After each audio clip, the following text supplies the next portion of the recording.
உங்க சப்போர்ட் கிடைக்குமா? இன்னைக்கு ஸ்ப்ரேயர வச்சு எப்படி பைக்க வாட்டர் சர்வீஸ் பண்ணலான்னு பார்க்கலாம் வாங்க.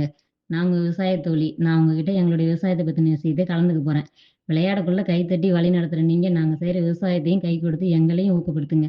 நாங்களும் எங்களுக்கு இவ்வளோ பேர் சப்போர்ட் பண்றாங்களேன்னு சொல்லிட்டு ரொம்ப எவ்வளோ கஷ்டம் வந்தாலும் எதிர்த்து போராட கத்துக்குவோம். எங்களுக்கு நீங்க சப்போர்ட் பண்ணுவீங்களா? இன்னைக்கு வேலைய முடிச்சுட்டு பைக் கழுவலான்னு கிளம்பியாச்சுங்க. வாங்க என்ன வேலைன்னு பார்க்கலாம். ஆத்தோரமா அடிச்ச வெயிலுக்கு குச்சி வளரவே இல்ல. அதுல மத்தங்கா பில்லு, எலிக்கா சத்து கொடி நெறைய வந்துருச்சு.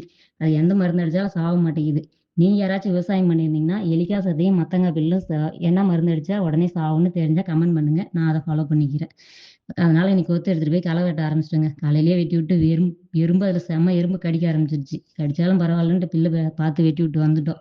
எங்க கூடயே ஆத்துல 2 மயிலும் கூட ஆட்டம் போட்டுட்டு இருந்துச்சு. இன்னைக்கு வெயில் எதுவும் இல்லாதால, வானம் மூடிக்கிட்டே இருந்ததால, மாட்டுக்கு புல்லு வெட்ட பக்கத்து குச்சி காட்டுக்கு கிளம்பிட்டேங்க. ஒரு கூட வெட்டி கொண்டாந்து மாட்டுக்கு கொட்டிட்டு, நான் வெந்தஞ்செடியில அசுனி நெறைய இருந்துச்சுன்னு மருந்து அடிக்க போயிட்டேன். மாமா மாடுலாம் புடிச்சு கட்டிட்டு வந்தாங்க. வர வழியில கொத்தவரங்காட்டுல வெள்ளரி செடி இருந்துச்சு. அதுக்கும் பரவால்ல மருந்து அடிச்சுட்டு, பைக் கழுவலான்னு ரெடி பண்ணியாச்சு. போன வருஷம் ஆயுத பூஜை கழுவுனது. முதல்ல நேத்து விடுகதை பார்க்கலாம் வாங்க. ராசா மகரத்தினத்த ராத்திரி எல்லாம் பேசினோமே. சாவேன்னு செய்தி கேட்டா இன்னும் கொஞ்சம் பேசுவோமே. அதுக்கு வந்து நட்சத்திரம். நைட்ல தான் நட்சத்திரம் பார்க்கலாம். காலையில மறைஞ்சிரும். அது உங்களுக்கே நல்லா தெரியும். அதுதான் விடை.